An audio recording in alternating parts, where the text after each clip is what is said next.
ওজুদের জন্য দলিল। ইমাম আবু হানিফাকে প্রশ্ন করা হলো, আল্লাহ যে একজনের ব্যাপারে আপনার কাছে কোন দলিল আছে নাকি? এই ক্ষেত্রে একটা ইবনে কাসিরে ঘটনাও লিখেছে। খ্রিস্টান পাদ্রীর সাথে ইমাম আবু হানিফার মুবাহাসা হলো, বহাসের ডেট হয়ে গেল, অমুক দিন বহাস, আল্লাহ একজন যদি প্রমাণ করতে পারো আমি তোমাদের আল্লাহকে মেনে নিব। আবু হানিফা রাজি হয়ে গেলেন। সবাই যখন চলে আসলো, আবু হানিফা এখনো আসে না। কই আবু হানিফা কই? আল্লাহ এত জ্ঞান তাকে দিয়েছেন, কেমন জ্ঞান আল্লাহ দান করেছেন। ইমাম আবু হানিফার জীবনীটা নিয়ে যদি সারা রাত আলোচনা করি শেষ করা যাবে না। লাকাদ জানাল বিলাদা ওয়া মান আলাইহা ইমামুল মুসলিমিন আবু হানিফা। আবু হানিফা বুদ ইমামে বাসফা আসরাজ উম্মতানে মুস্তফা। ভাইরা আমার, আল্লাহ কত দয়াময়। আল্লাহর বান্দা আবু হানিফার এমন জ্ঞানের ভান্ডার আল্লাহ দিলেন। আবু হানিফা টাইমে এসে হাজির। খ্রিস্টান পাদ্রীর মাথা গরম, এত দেরি কেন হলো রে ইমাম আবু হানিফা? বলে আমি বাড়ির থেকে আসছিলাম অনেক তাড়াতাড়ি, কিন্তু নদী সামনে, নদী পার হওয়ার কোনো কিছু নাই। আমি দীর্ঘ টাইম অপেক্ষায় বসে রইলাম। হঠাৎ করে দেখলাম একটা গাছ ভাসতে ভাসতে আসলো।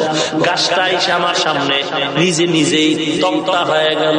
নিজে নিজে তক্তা একটার সাথে আর একটা লেগে লেগে কিস্তি হয়ে গেল, নৌকা হয়ে গেল। আমি নৌকায় উঠলাম, মাঝি নাই, মাল্লা নাই, নৌকায় একা একা আমারে নদী পার করায় দিল। খ্রিস্টান ডাক দিয়ে কয়, রে তার ছিঁড়ে গেল নাকি তোমার? তুমি কি পাগল হয়ে গেছো? এমনি এমনি গাছ ভাইসা তক্তা হয়, নিজে নিজে কেমনে তক্তা আবার একসাথে মিলে নৌকা হয়? মাঝি মাল্লা ছাড়া নৌকা আবার কেমনে এপার চলে আসে? ইমাম আবু হানিফা বলে, তাহলে কেমনে? বলে, অবশ্যই এর পেছনে একজন মিস্ত্রি দরকার। আল্লাহর বান্দা আবু হানিফা ডেকে বলে, ও খ্রিস্টান পাদ্রী, জবাব নাও। তোমার কথায় তুমি বলো একটা নৌকা একা একা যেমন হতে পারে না, একটা নৌকা একা একা যেমন নিজে নিজে পার করতে পারে না মাঝি মাল্লা ছাড়া, আমার মাওলা যেই জমিনটা বানাইছেন, আসমান বানাইছেন, আসমানের ভিতরে সূর্য চাঁদ তারকা রাখছেন, এগুলোর পেছনেও কেউ না কেউ আছে।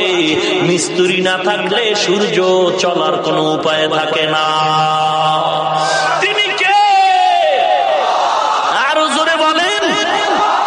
তিনি আর কেউ নয়, তিনি হলেন আমার আল্লাহ।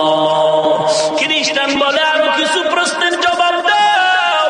আল্লাহ তোমার একজন মানেছি, একজন আল্লাহ আছে তো মেনেছি, তবে তার আগে কে ছিল? এরপরে জবাব দিও, তোমাদের আল্লাহ কি কাজ করে? খালি ঘুমায় নাকি বসে থাকে? এরপরে জবাব দিও, আল্লাহ তোমার কোন দিকে নজর রাখে? ইমামে আজম ডাক দিয়া কয়, জবাব দেওয়ার আগে বেয়াদবি ক্ষমা করে চেয়ার আমারে ছেড়ে দাও, ওই চেয়ারে আমারে বসায় দাও, আমি জবাব দিয়া দেই। খ্রিস্টান পাদ্রী জানার জন্য ছেড়ে দিল চেয়ার। ইমামে আজম আবু হানিফা চেয়ারে বসে বলে, রে পাদ্রী, তাকায়া দেখ, আমার আল্লাহ এইমাত্র তোমাকে চেয়ার থেকে নামায়া আমাকে চেয়ারে বসায় দিছি। আরে নবীর উম্মত, তুমি প্রশ্ন করেছো আল্লাহর আগে কে ছিল? বলে, তুমি গণনা জানুনি? বলে, হ্যাঁ। বলো বলো। 1 থেকে 10? বলে, জানি। 1 2 3 4 5 6 7 8 9 10। উল্টা গুণে যদি আসো, আস্তে আস্তে তুমি 2 এর আগে কত? বলে 1 এর আগে কত? বলে নাই। আমার আল্লাহ একজন, আমার আল্লাহর আগেও কিছু নাই। লাকাদ জানাল বিলাদা ওয়া মান আলাইহা ইমামুল মুসলিমিন আবু হানিফা। আল্লাহ কোন দিকে তাকায় থাকে? বলে, একটা বাতি জ্বালাও। বাতি জ্বালানোর পরে বলে, রে খ্রিস্টান পাদ্রী বলো বাতির আলোটা কোন দিকে? খ্রিস্টান পাদ্রী বলে,